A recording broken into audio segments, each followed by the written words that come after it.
दोस्तों, बरमुदा ट्रायंगल बहरे ओकियानूस में मौजूद है। बहुत से कहानियां और किस्से आपने सुन रखे होंगे। 1945 में जब फ्लोरिडा से उड़ने वाले 5 जहाज गायब हो गए, तब ये ट्रायंगल मंजरे आम पर लाया गया।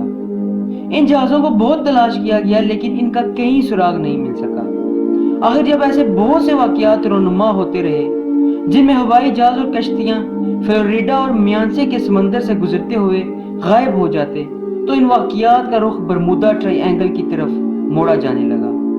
तो नतीजा ये निकला कि एक ऐसी खुद साख्ता तकोन मंजर आम पर लाई जा सके जो इंसान और इंसानियत के लिए एक राज रह सके, और जब वक्त की जरूरत हो तो इस जगह से कुछ जाहिर करके उनके इजहान पर काबू पाया जा सके, और ये बताया जा सके कि हमारा निजात दहिंदा, दुनिया को बचाने वाला और यहूदियों और ईसाइयों का मालिक यानी दज्जाल आ चुका है। दोस्तों, बहरुल कायल के शैतानी समंदर यानी डेविल सी और बहरे ओकियानूस के बरमुदा ट्रायंगल में कई खसूसियात के एतबार से मुताबिकत पाई जाती है, जो ये सोचने पर मजबूर करती है कि इन दोनों में कोई ना कोई ऐसा ताल्लुक जरूर मौजूद है जो दुनिया की नजर से पोशीदा है, और ये ताल्लुक लाजमन शैतानी है। इन दोनों जगहों में मुतअद्दिद बहरी और हवाई जहाज लापता हो चुके हैं, लेकिन हैरत की बात यह है कि लापता होने वाले बहुत सारे जहाजों को इन समंदरों में कई सालों बाद देखा गया है। इसके अलावा दोनों के अंदर ऐसी मकनातीसी कशिश और बरकी लहरें भी मौजूद हैं जो इन जहाजों को तोड़ मरोड़ कर समंदर की तह में ले जाती हैं। और यही नहीं, बल्कि इन दोनों समंदरों के दरमियान उड़न तश्तरियां भी देखी गई हैं, जिन्हें लोग खलाई मखलूक की सवारी भी कहते हैं। अमेरिका का यहूदी मीडिया इनके सामने आने वाले हकायक छुपाता रहता है। डॉक्टर मोरिस जेसवर और डॉक्टर जेम्स ई मैकडोनल्ड को सिर्फ इसलिए कत्ल कर दिया गया कि ये दोनों उड़न तश्तरियों के मुताबिक हकीकत जान चुके थे और बहुत जल्द दुनिया के सामने राज भी फाश करने लगे थे।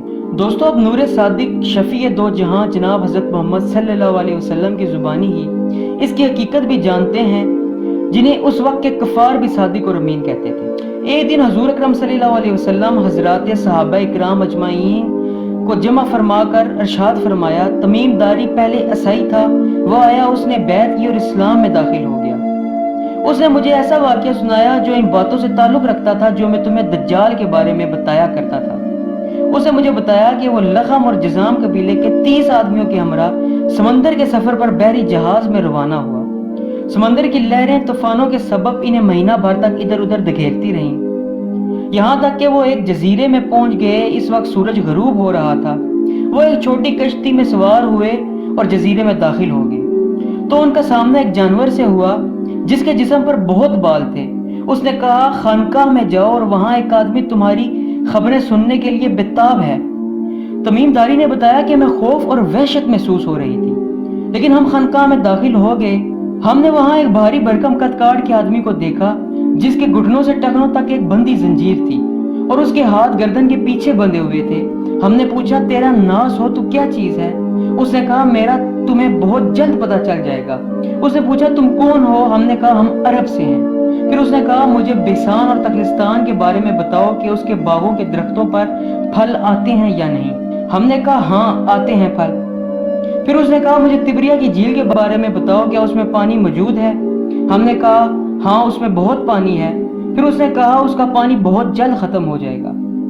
फिर उसने कहा, मुझे जखर के चश्मे के बारे में बताओ, उसमें पानी है और क्या लोग वहां से पानी इस्तेमाल करते हैं? हमने कहा, हाँ उसमें पानी है और लोग उस पानी से खेती बाड़ी करते हैं। उसने पूछा, मुझे मोहम्मद सल्लल्लाहु अलैहि वसल्लम के बारे में बताओ। हमने कहा, वो मक्का से निकलकर मदीना में आ गए हैं। उसने पूछा कि अरबों ने उसके साथ जंग की? हमने कहा, हाँ। उसने पूछा कि इस यानी हजरत मोहम्मद सल्लल्लाहु अलैहि वसल्लम ने उनके साथ क्या किया? हमने कहा, वो इर्द गिर्द के अरबों पर गालिब आ चुके हैं और उन्होंने उनकी इताअत कबूल कर ली है। फिर उसने कहा, इसके लिए यही बेहतर है कि वो उसकी इताअत कबूल करें। अब मैं तुम्हें अपने बारे में बताता हूँ।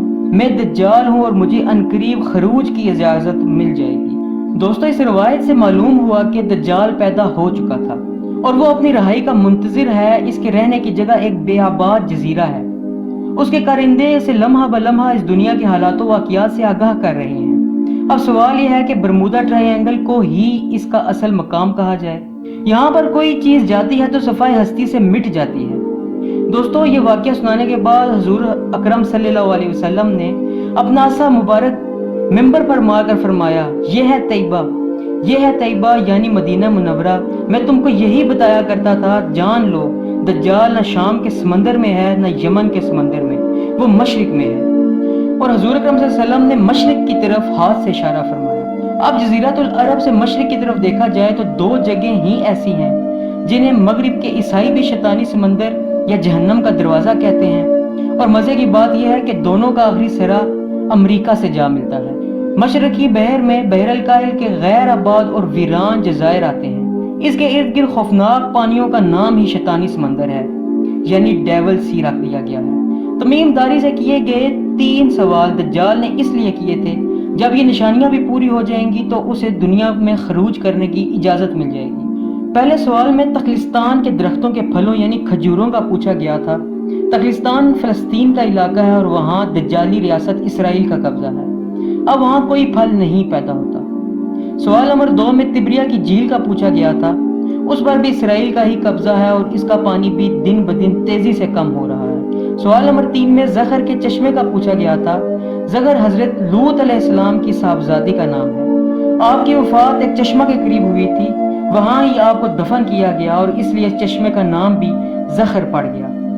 زغر چشمے کا پانی بھی دن بدن تیزی سے کم ہو رہا ہے اور وقت قریب ہے کہ وہ پانی خشک ہو جائے گا۔ دوستو ایک دوسری حدیث سے ثابت ہوتا ہے دجال کسی بات پر غضبناک ہو کر نکلے گا اور منظر عام پر آ جائے گا۔ اللہ پاک ہمیں اس کے فتنے سے محفوظ رکھے۔ دیکھا جائے تو ایسا معلوم ہوتا ہے کہ اب دجال کے خروج کا زمانہ زیادہ دور نہیں رہا۔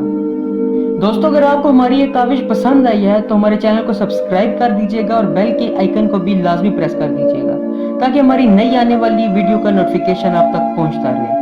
دوستو ہم دجال سیریز کا انعقاد کر رہے ہیں جو کہ 3 اقساط پر مشتمل ہوگی، جس میں ہم آپ کو قرآن و حدیث کی روشنی میں بتائیں گے کہ دجال کا خروج کیسے ہوگا اور کون سی طاقتیں اس کے ساتھ ہوں گی۔